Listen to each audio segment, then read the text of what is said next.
Welcome to the webinar, Revealing Potential, Proven Mentoring Strategies from Take Stock in Children.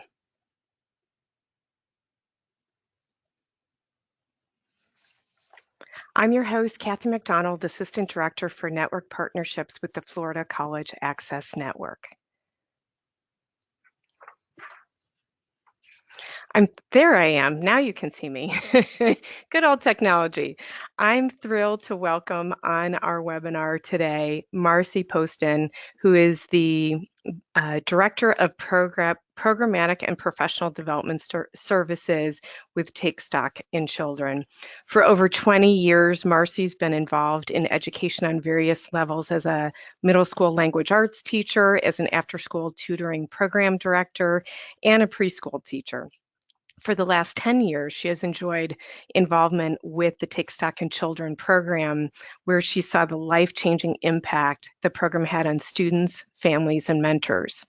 She became the program director of a local Take Stock affiliate back in 2010, and in 2017, she joined the state headquarters. In her current role, Marcy provides professional development to Take Stock staff statewide, focused on how to recruit, train, and retain mentors who nurture success in over 8,600 students.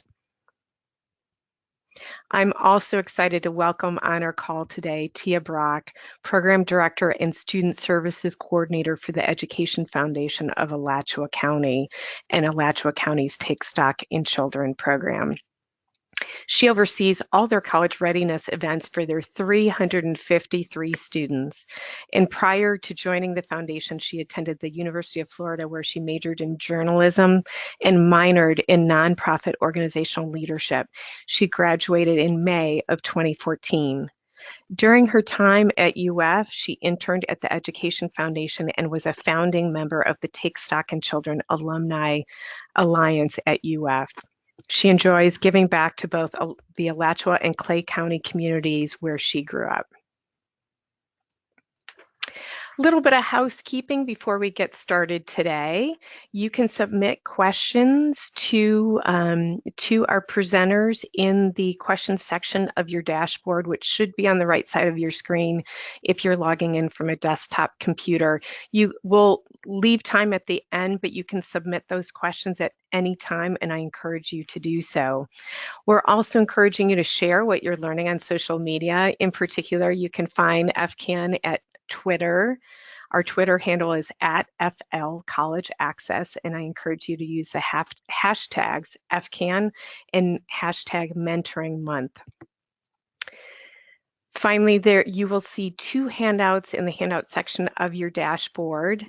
Hot off the presses is our fabulous Planet brochure, which is relevant to the work we're talking about today. It's how you help middle schoolers and high schoolers move through the planning process so they have a plan for when they leave high school and can know what comes next. So that is not on our website yet.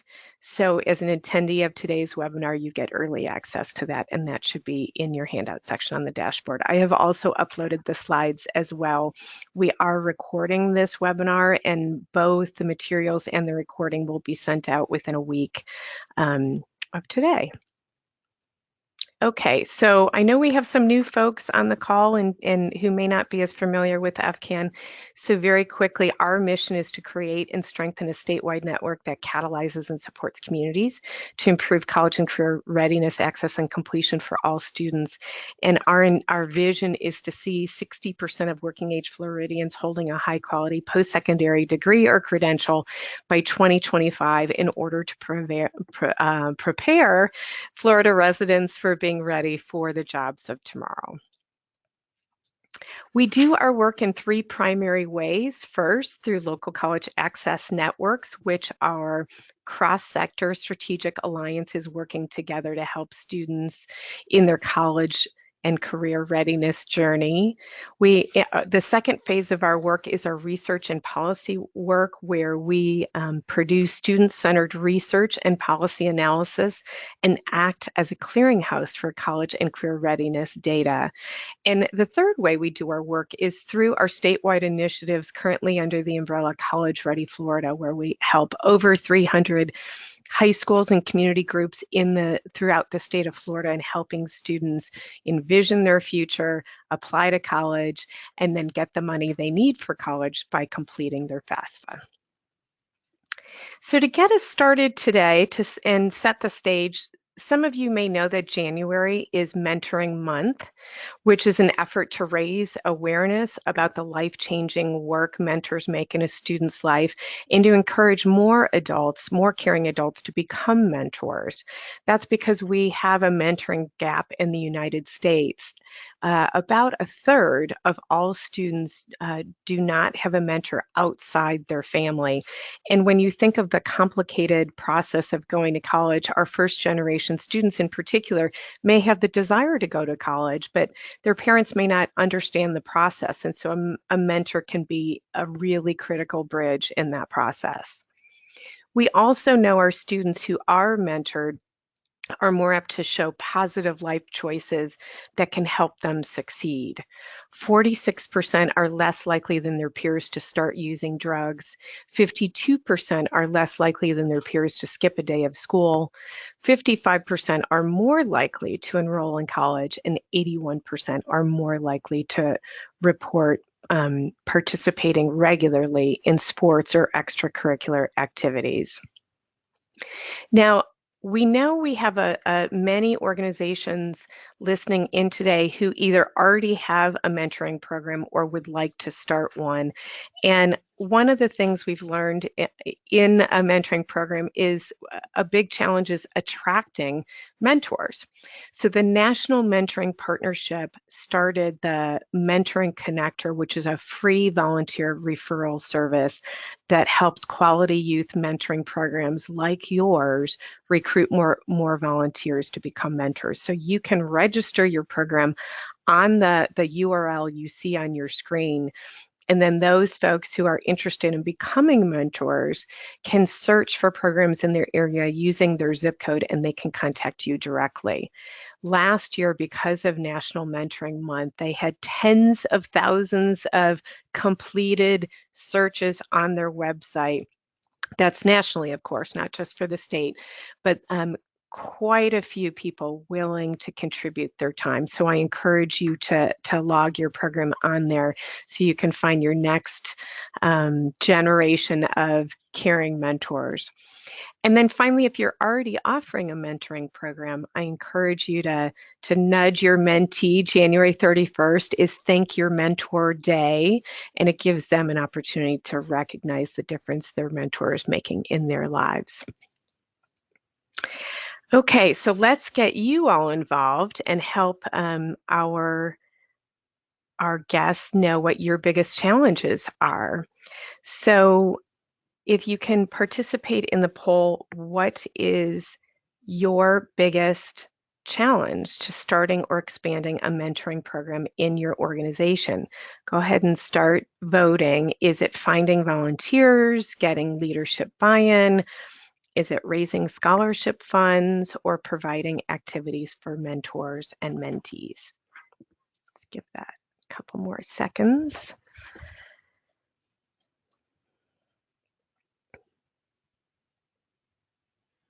If you haven't voted, please do so now.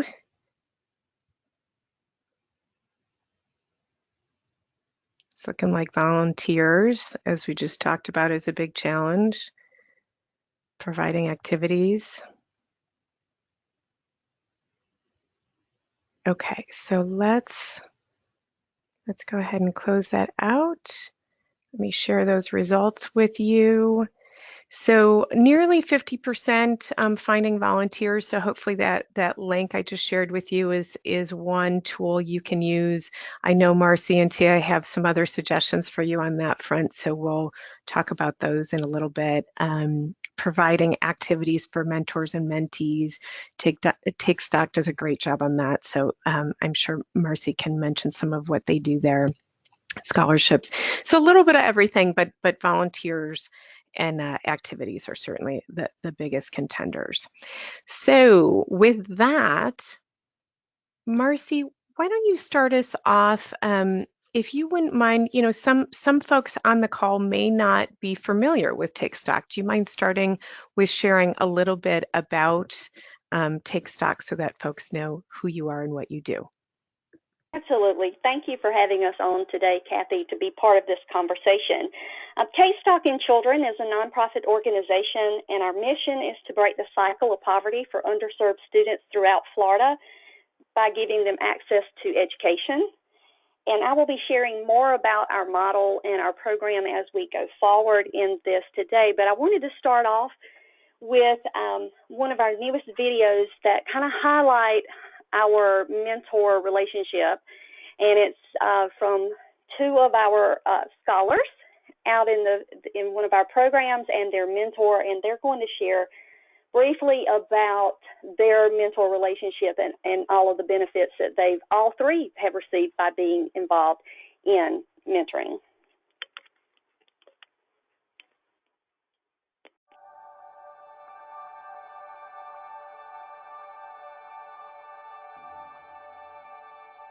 So Take Stock in Children really called out to me because of the nature of myself being first generation, not really understanding anything about college, just kind of plunging in. So it was giving me an opportunity to just really give back what I wanted.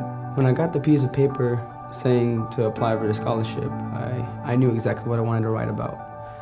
It was about my dad losing his job and how we stayed strong and we kept moving forward. I did my interview and they asked me, like, why are you so interested in education and like where do you want to go? And I said I just want to do something that won't let my parents struggle and will help them move forward. So there's been a lot of impactful moments for me here as a mentor. Specifically though, it was with one of my students, Eduardo. He was the one who initially I know did not want to speak about academics. I didn't really care a lot about school. I know it sounds bad to say, but it's the truth. I would sleep a lot during class. And then once I started talking to Teddy and understanding how like valuable my scholarship was and everything, I just started caring a lot more. It means a lot, just because not a lot of people in my life have done that. So it's the fact that like someone that's not even like related to me like at all would go out of his way a lot just to help someone out. Since Teddy's come into my life, he's been there. He's like a backbone for me. At first I was kind of confused, didn't really know where I wanted to go. And every session we had, every time we talked, what are you focusing on? And we get closer and closer to what I wanted to be. And now as a senior, I'm glad to say I know exactly what college I want to apply to. I know what major I want. Like I know where the steps I need to take, and that's all because of Teddy. Honestly, like I feel like I've gained in terms of family because of them, and I know that after they graduate, it's not a relationship that's just going to disappear. We all do have these bits of information. We all have lived, quite a bit of life at this point. So everyone knows something that someone else doesn't. And so if you've already, gone through, say, even the first steps of college, or maybe you've gone through vocational school, you know something that a 14, a 13-year-old has no idea of. I think that you would be a great resource to them, and you'd be surprised at how much you can get out of this experience, because it's not just for the student. Like, I've grown tremendously because of this program, and that's one of the huge reasons why I would not have done it any other way.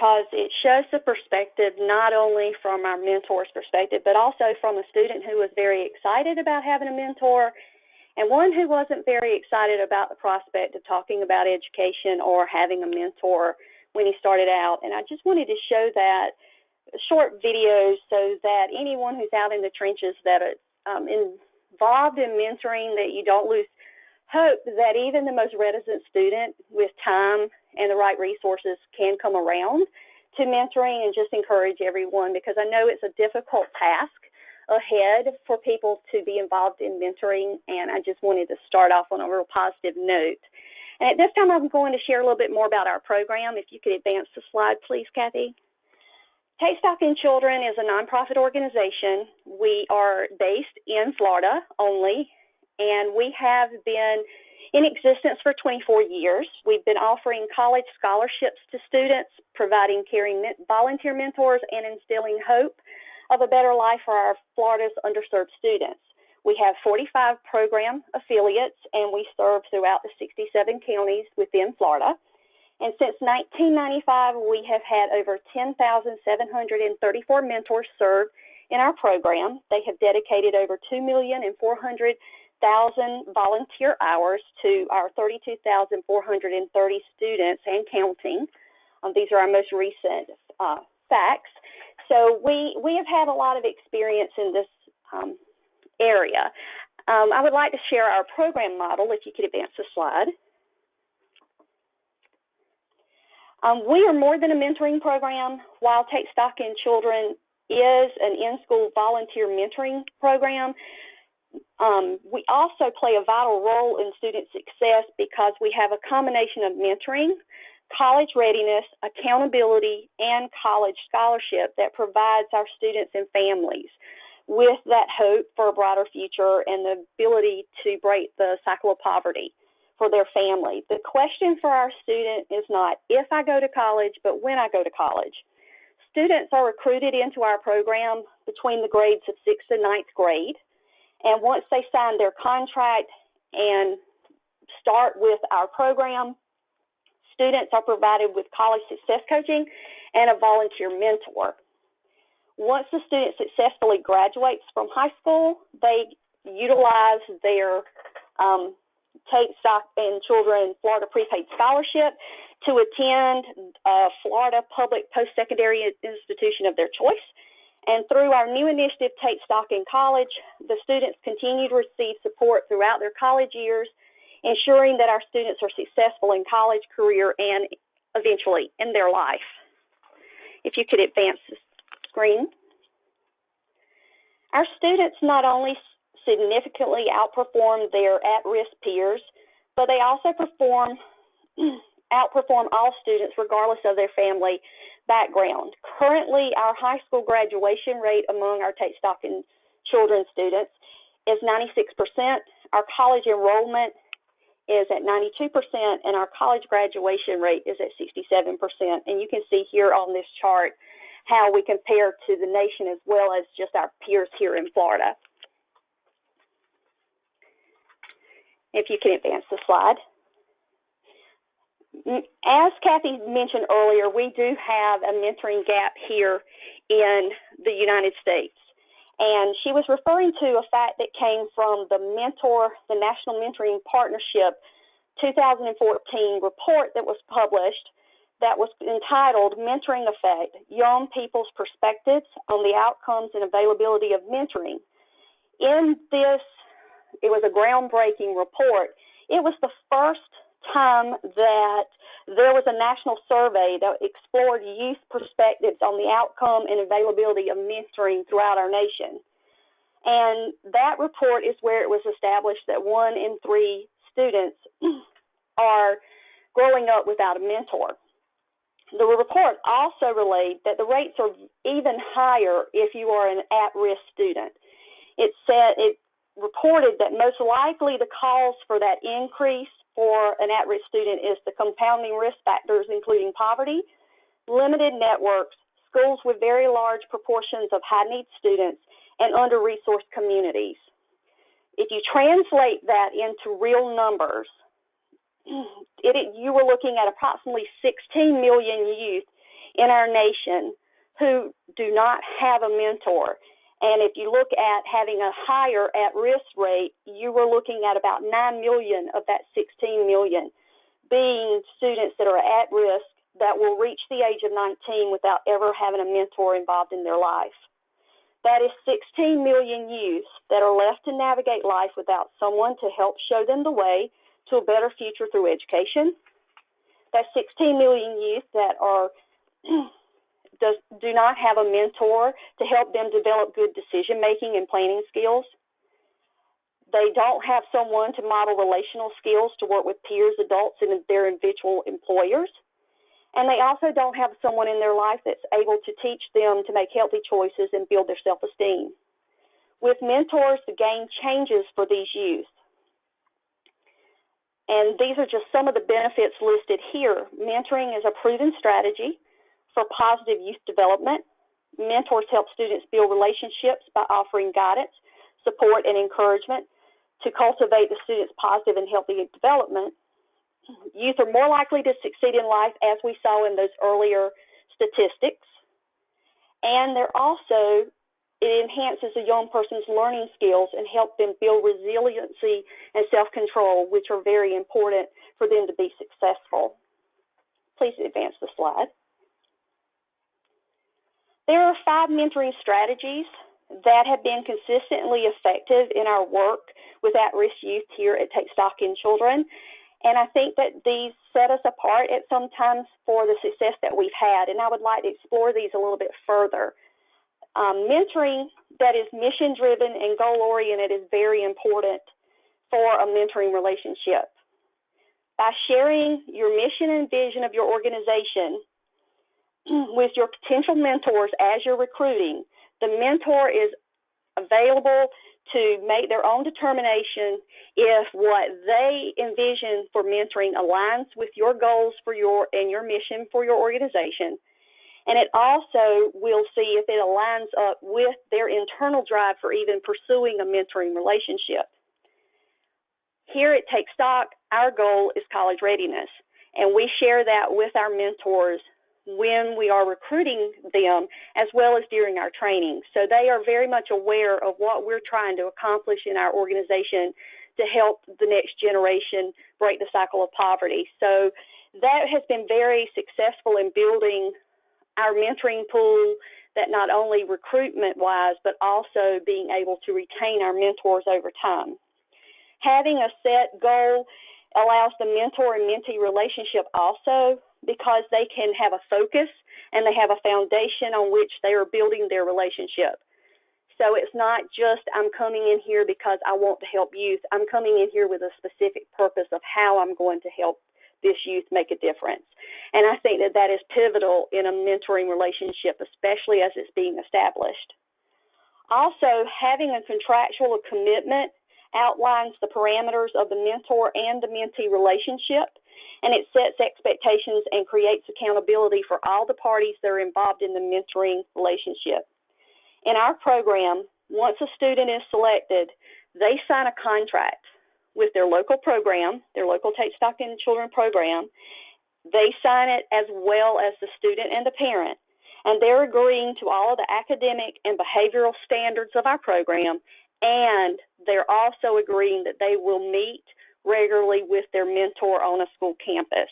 So up front, not only do we have the buy-in from the student, but also the parent that is going to support them having a mentor. And we also have a mentor release so that the parent signs off so that we have the ability to go into the schools to actually work with our students. During our mentor recruitment process, our potential mentors are advised about our program mentoring sessions and what we expect of how regularly they need to meet. And also we ask up front for a year's commitment. And we explain, we understand if life circumstances change, but we are requesting that they commit for a year at a time. And usually after the first year, we have a very high success rate of our mentors that now that they have a bond with their students, they continue to stay with their student throughout our program. Once that our mentor is matched, the mentor and student are agreeing to consistently and meet rarely on a school campus. Our program standard is that a mentor agrees to meet once a week on the campus of the student at an assigned time that they come up with together for 30 minutes or more each week. It's a best practice that we have learned, and having a staff member or an organization member available to attend and facilitate the initial meeting between the mentor and the student. And This alleviates some of the awkwardness of the situation by having a familiar face to both parties, usually the staff member. And it also ensures that schedules are evaluated to determine a good time for both the mentor and the student to be able to meet. And it also gives that personal contact and gives some validity to the situation. And it just sets it up for an exchange of information between the mentor and the mentee or the student, so that they can have future communications, so that they can check in with each other to make sure that they don't miss their sessions each week. Another strategy that we incorporate is having continued support for the relationship of the mentor and the mentee, as well as the mentor as you go through the years of the relationship and the duration of it. It's very crucial that the relationship is being monitored for several reasons. We monitor. You'll want to ensure first that the mentoring sessions are regularly occurring and that they're positively progressing. Having a method and process in place for mentors and or the student to log these sessions will assist your agency or organization in being able to determine the frequency of the sessions. You can use physical logbooks or sign-in sheets at the front desk of a school, or you can also use scanned and emailed logins to be able to track the sessions. It's very important that you have someone at your organization that is responsible for being the contact, for them to turn in their hours, and for them to reach out to in case they are having difficulties getting together and meeting. You can also use internet-based logging systems. You can utilize a Google Doc. You can do text messaging, or you can find apps that also are alternate ways for you to track the sessions.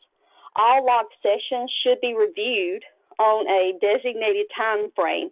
We require that these are logged on a monthly basis by each of our affiliates, so that we can track that the mentoring is occurring. And you also, it's very helpful because if there's an anomaly that shows up, your staff will see that. If you have a mentor and their mentee that's been meeting regularly every week, and then all of a sudden you see that these sessions have stopped, then that is an alert that something has happened and I need to check on that mentor relationship.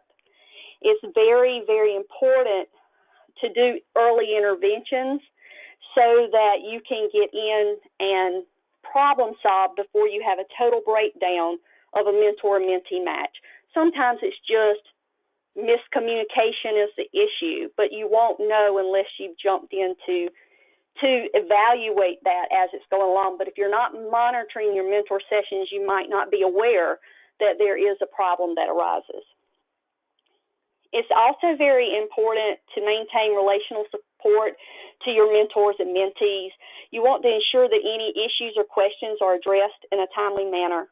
Face-to-face check-ins with both the mentor and mentee, often separately, is a great way for you to go in and get a pulse check on how they are viewing the relationship, if they are having a positive experience, if there has been some miscommunication. It's just very good policy to go in and check in with them.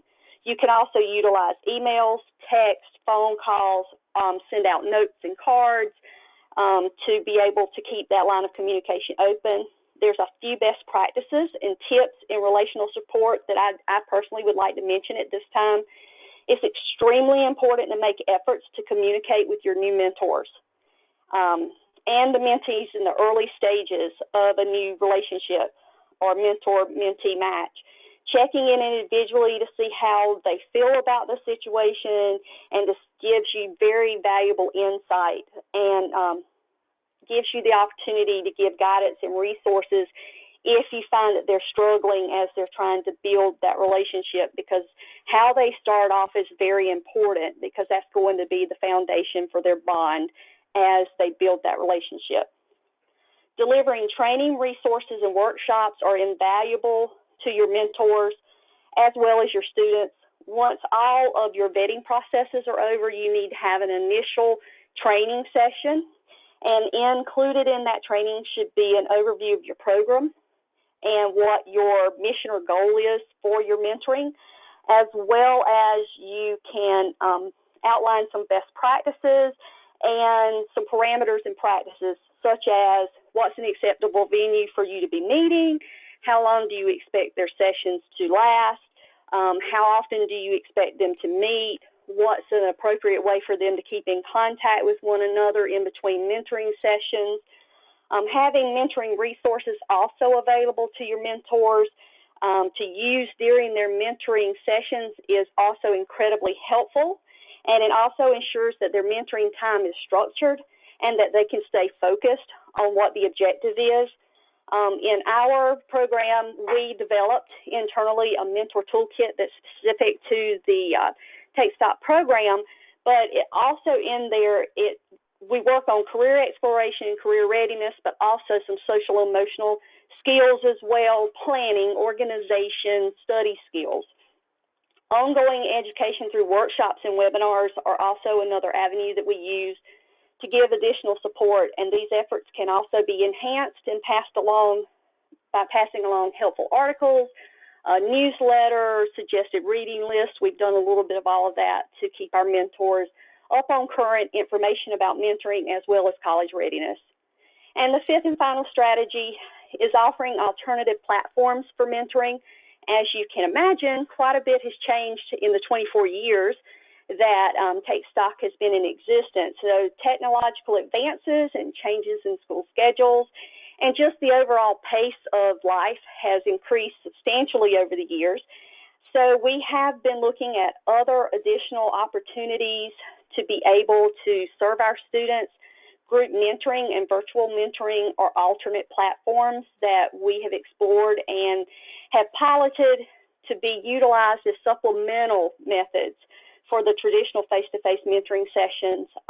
Take Stock has been very happy with our pilot performance of these, but we want to venture to say that these are still very held in a controlled environment. They're still on a school campus. They're still monitored sessions, and we're using a secured platform for the virtual mentoring.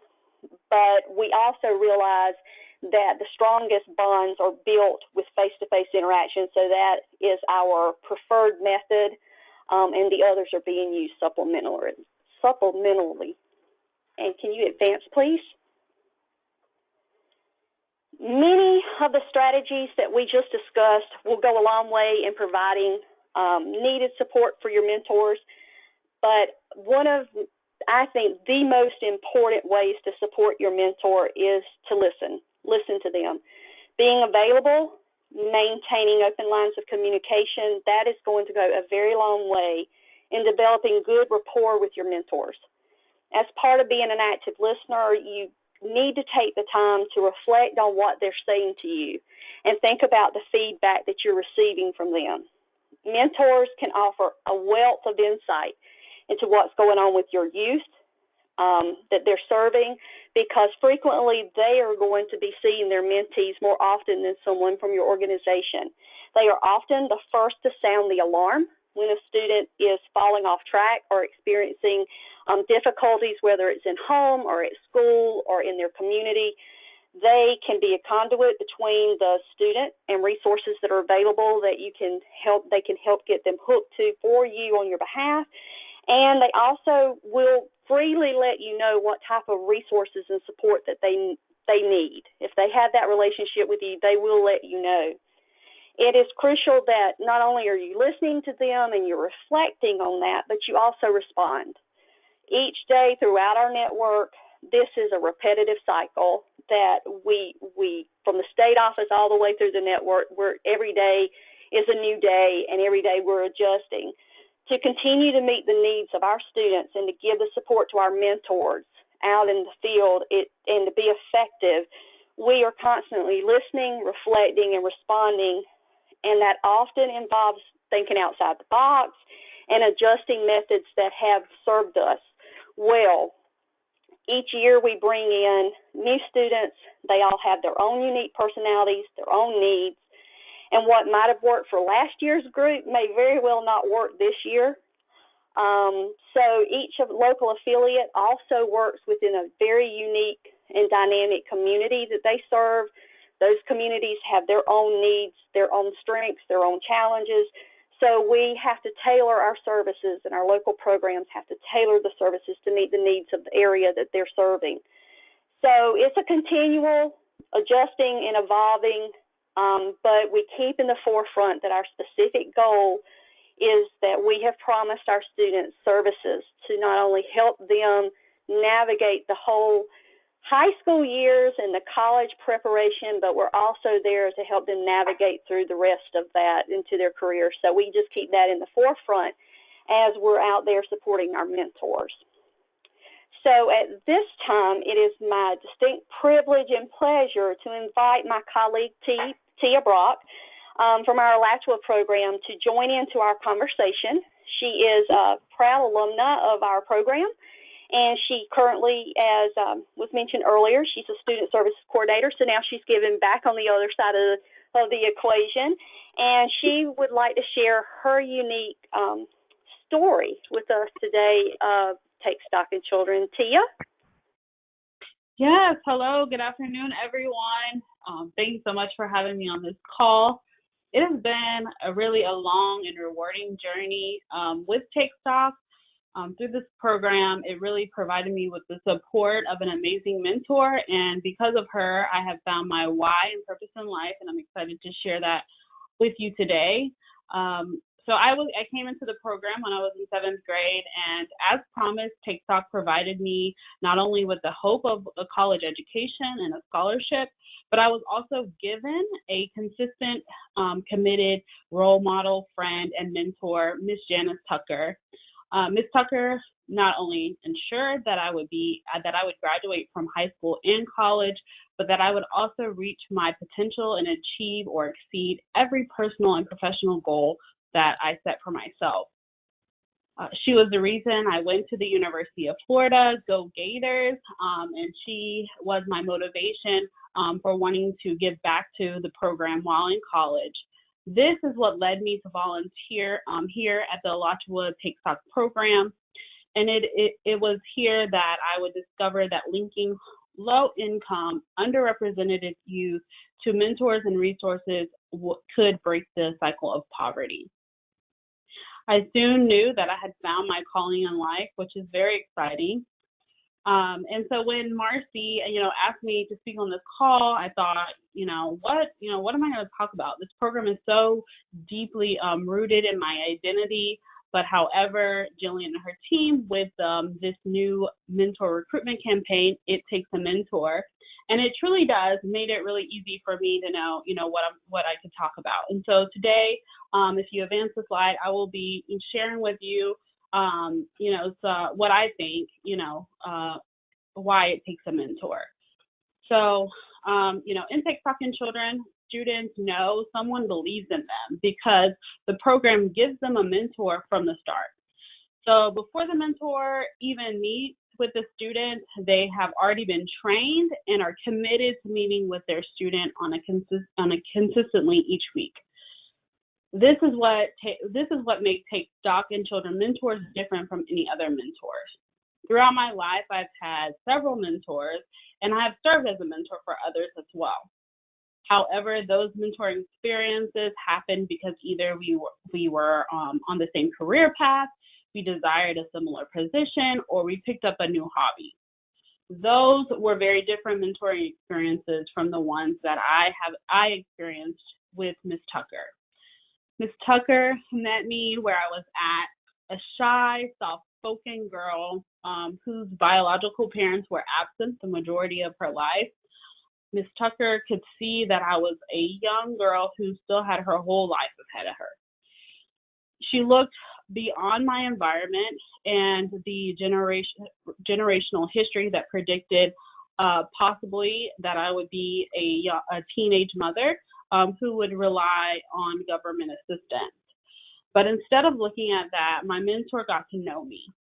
She assessed my needs and then encouraged my growth by having me set goals and exposing me to opportunities and experiences that could help me achieve them.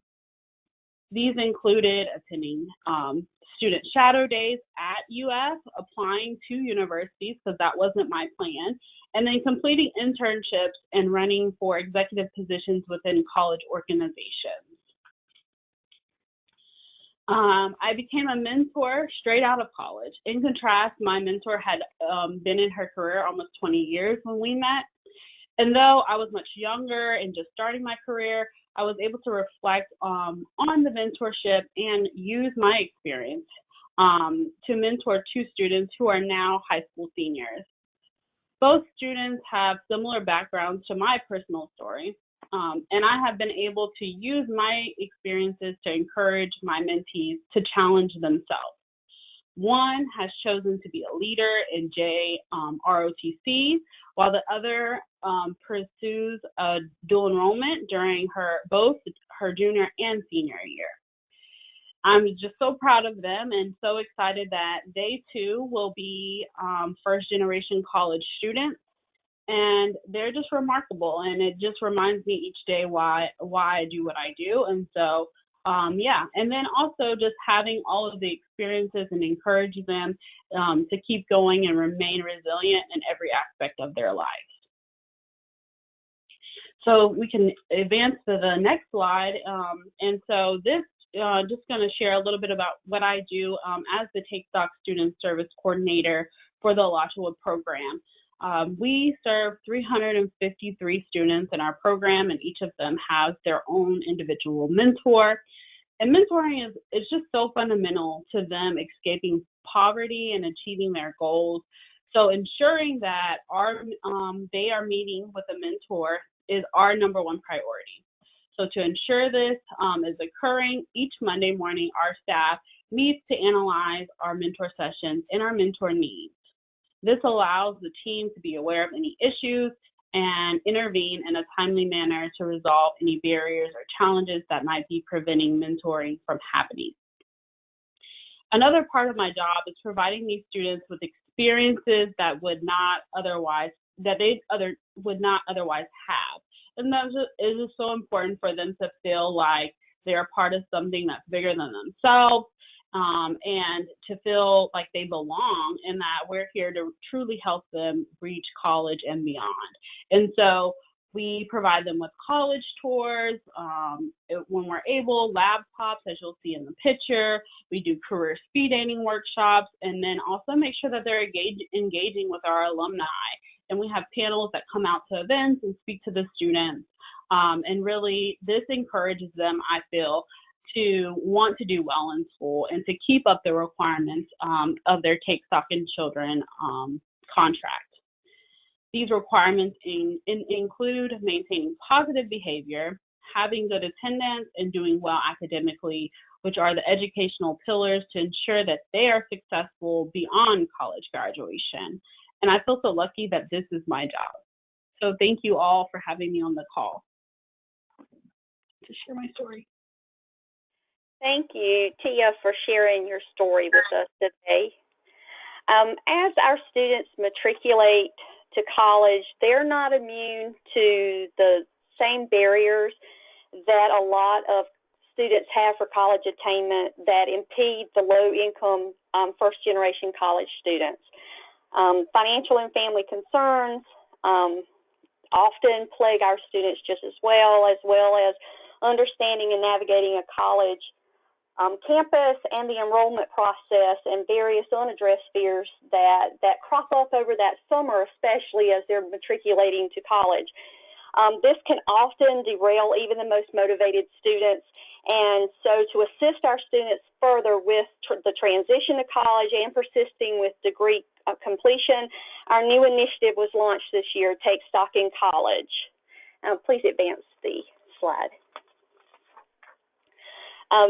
The program is designed to engage our local affiliates, their key partners, in helping prepare their students for that integration and matriculation into college.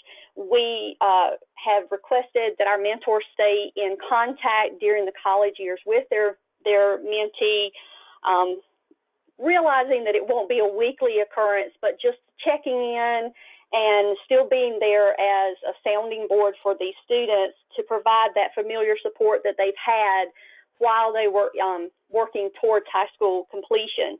We also know that there are a wealth of opportunities and resources that already exist across our state on our campuses of our state colleges as well as our universities, and so we don't want to replicate what they're already doing and the great work they're doing, but our students sometimes get lost in process and can't find their way to the resources. So we have 4 regional college completion coaches that it's their job as part of Take Stock in College to connect with the colleges to find out what the resources are that are available to our students and connect our students with the appropriate resources on campus.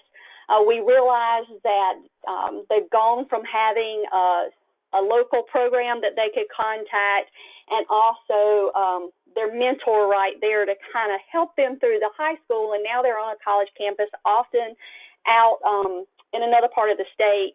So we've also recruited 40 ambassadors.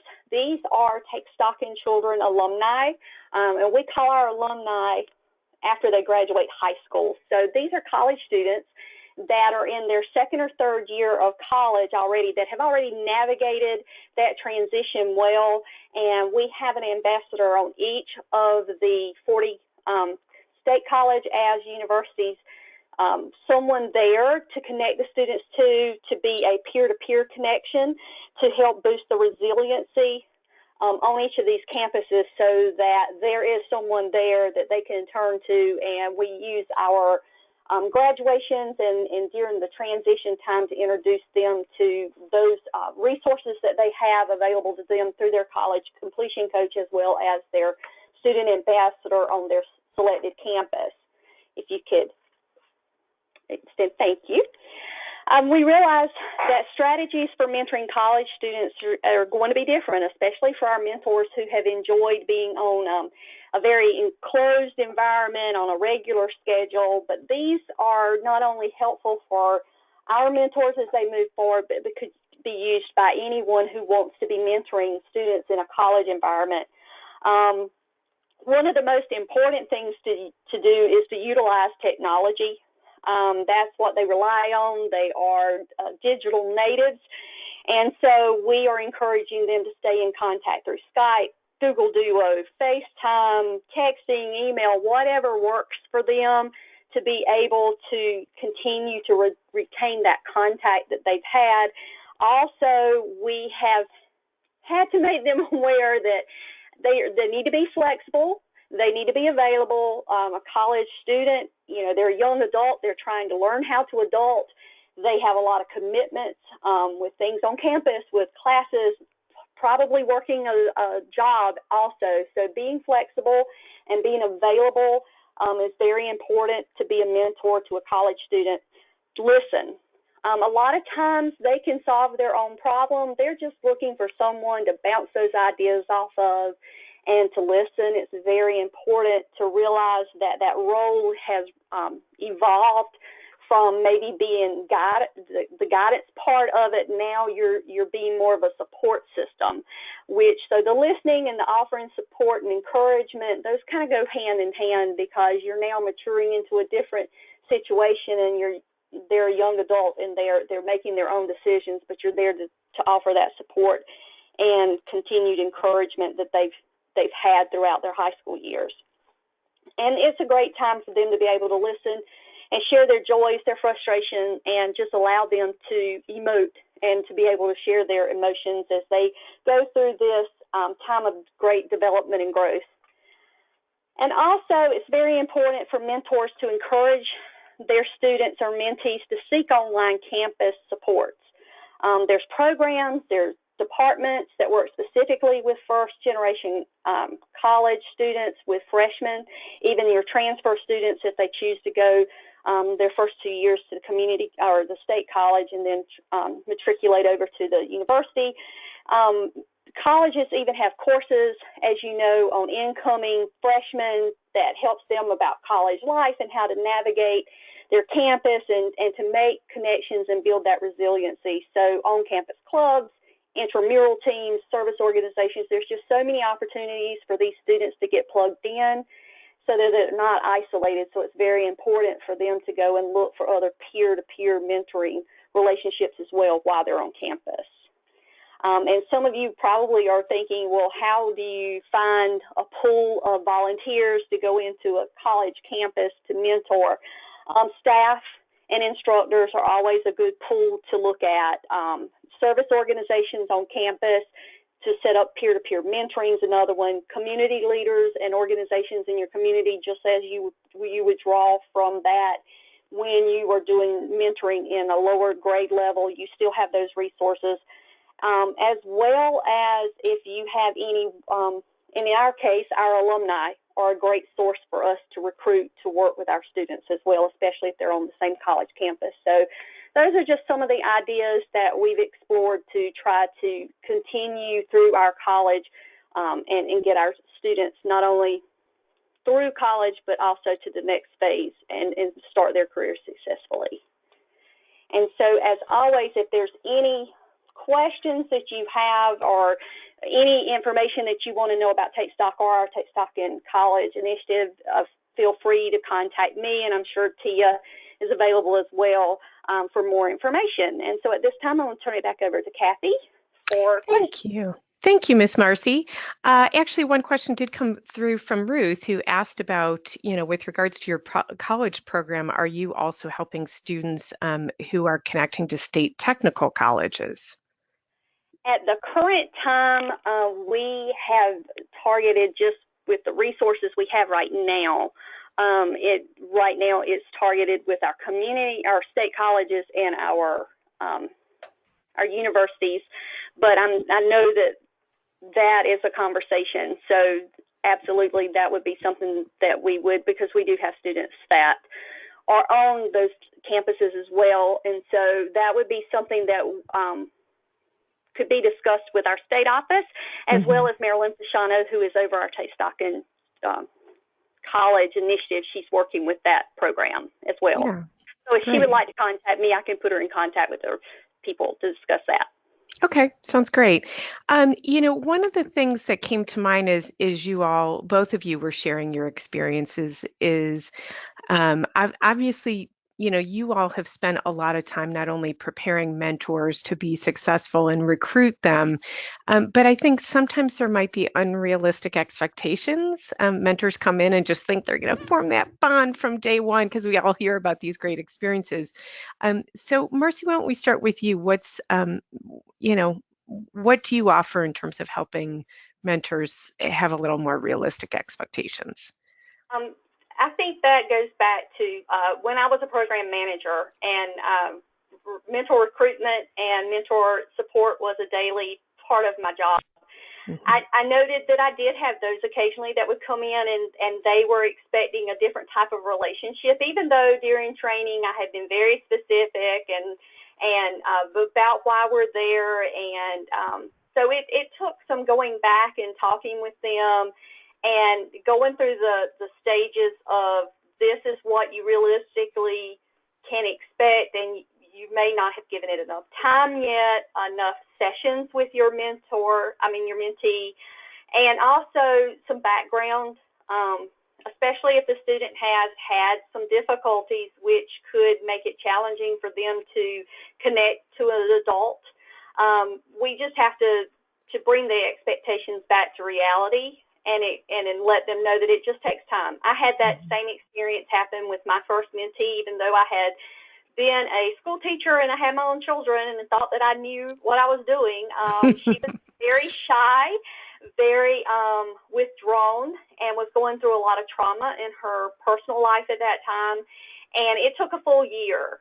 And it wasn't until we started the following year that she actually reached out to me for the first time, and the bond really clicked.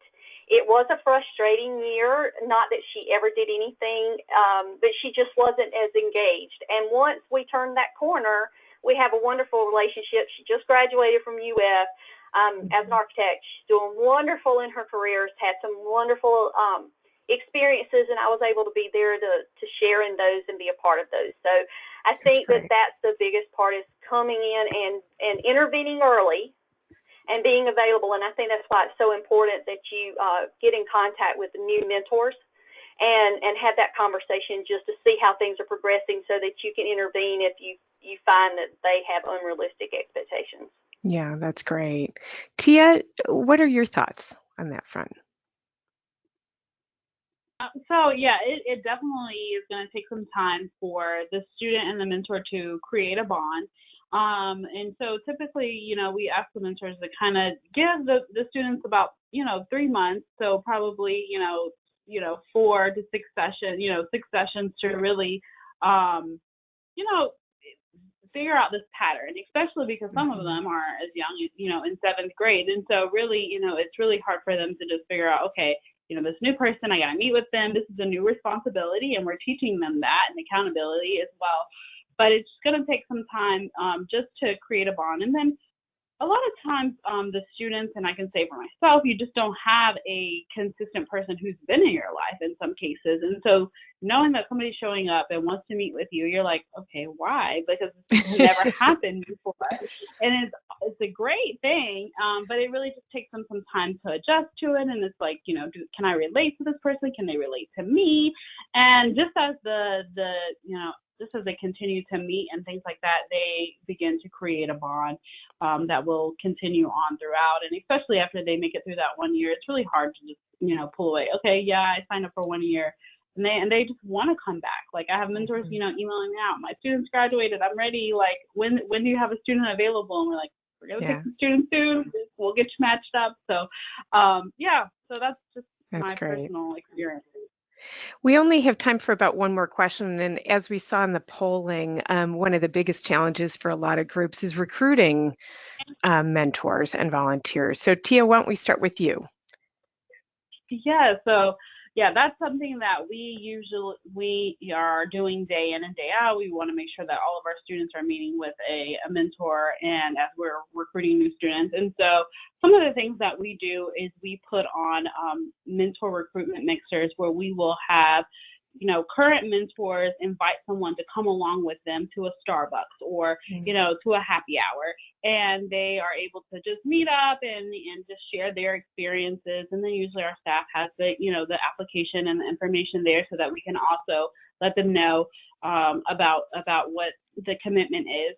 And then the other thing that we do is January is National Mentoring Appreciation Month. And so we have, usually most of the programs, I think, with Take Stock have an appreciation event in January, so that they can just show appreciation to their mentors. And so that's something that we do on a yearly basis, and just to show, to let them know that they really are making a difference with our students, and those things keep them engaged.